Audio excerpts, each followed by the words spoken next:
암 환자들도 체중 문제 때문에 저에게 상담하러 오시는 경우가 종종 있습니다. 암이라고 진단을 받았는데 체중은 많이 나간다.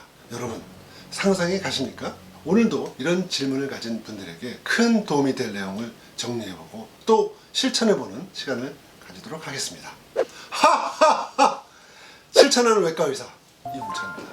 암은 악액질 카키시아라고 해서 악성 종양에 종종 수반되는 체중, 체력의 감소, 빈혈, 소화불량 등의 임상 증상이 있습니다. 그 유명한 스티브 잡스도 췌장암으로 인해 임종 전까지 뼈만 앙상하게 살이 빠졌습니다. 그러나 유방암인데 체중은 100kg, 이런 분들이 적지는 않습니다.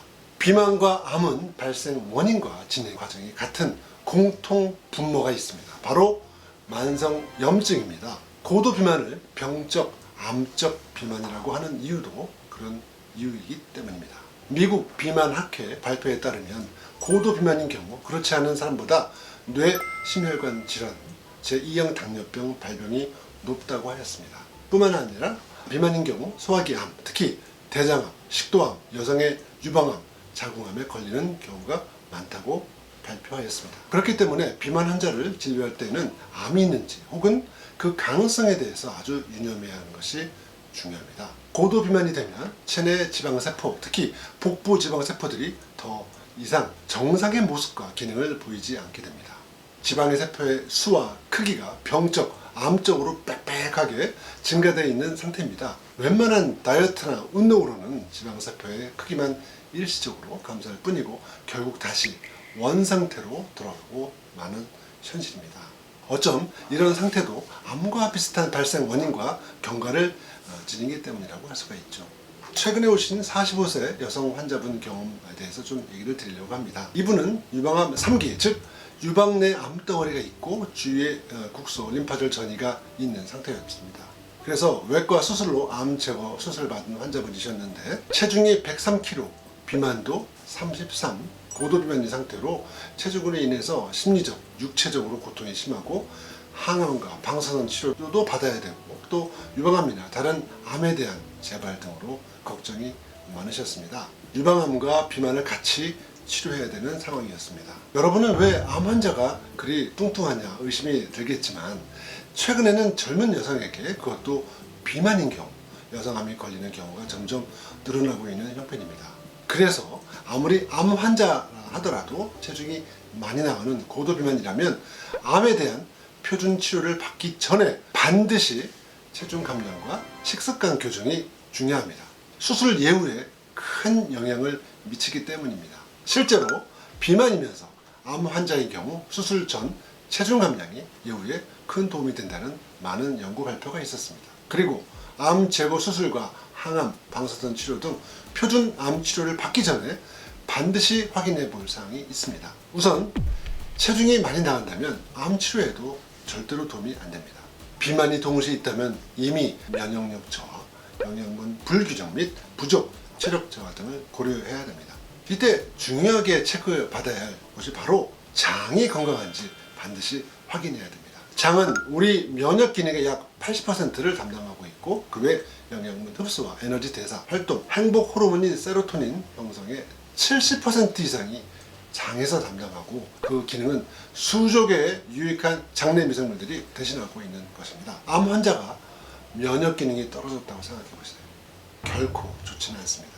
따라서 비만인 암 환자는 체중 감량과 더불어 특히 장내 환경을 지속적으로 건강하게 유지해야 하는 겁니다. 수술 전후 그리고 표준 항암이나 방사선 치료 중에는 더욱더 장 건강에 악영향을 끼치기 때문에 더욱더 체중 조절을 하면서 식이 조절과 특히 장내 상피세포와 장내 미생물의 영양과 에너지를 공급하는 풍부한 식이섬유질, 복합 탄수화물, 저항성 전분, 그리고 오메가3 지방산과 비피도박테리움을 주로 하는 유산균 섭취가 큰 도움이 됩니다. 필요시 장 상피세포의 회복과 면역을 늘려주는 수액치료도 할 수 있습니다. 그래서 이 103kg의 고도 비만이면서 유방암 환자의 경우 우선 장내 미생물 검사를 시행하였습니다. 장내 미생물 검사를 통해 장내 미생물들이 공생하고 있는 장에 다양하고 균형 있게 균주를 이루고 살고 있는지 건강한 한국인한테 많이 보여줘야 되는 대표적인 장내 미생물이 제대로 있는지 확인할 수 있습니다.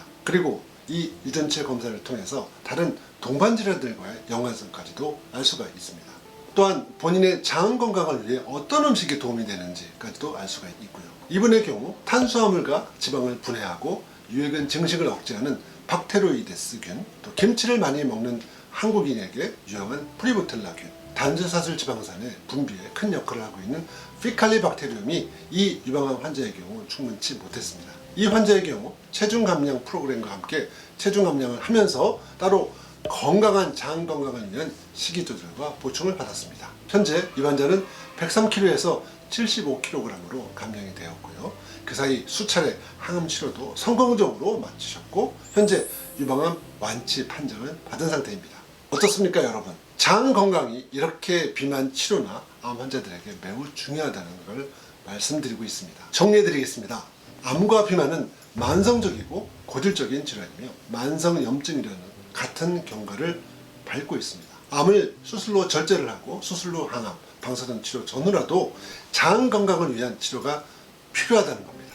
비만도 마찬가지죠. 비만의 경우 본인의 의지로는 체중 감량과 그 후 요요가 없는 상태 유지가 매우 힘듭니다. 따라서 비만 수술 후에 반드시 식이 조절과 생활 습관을 건강하게 유지하는 것이 필요하고 거기에는 장내 미생물을 위한 장 건강 치료가 반드시 필요하다는 것이 오늘의 요지입니다.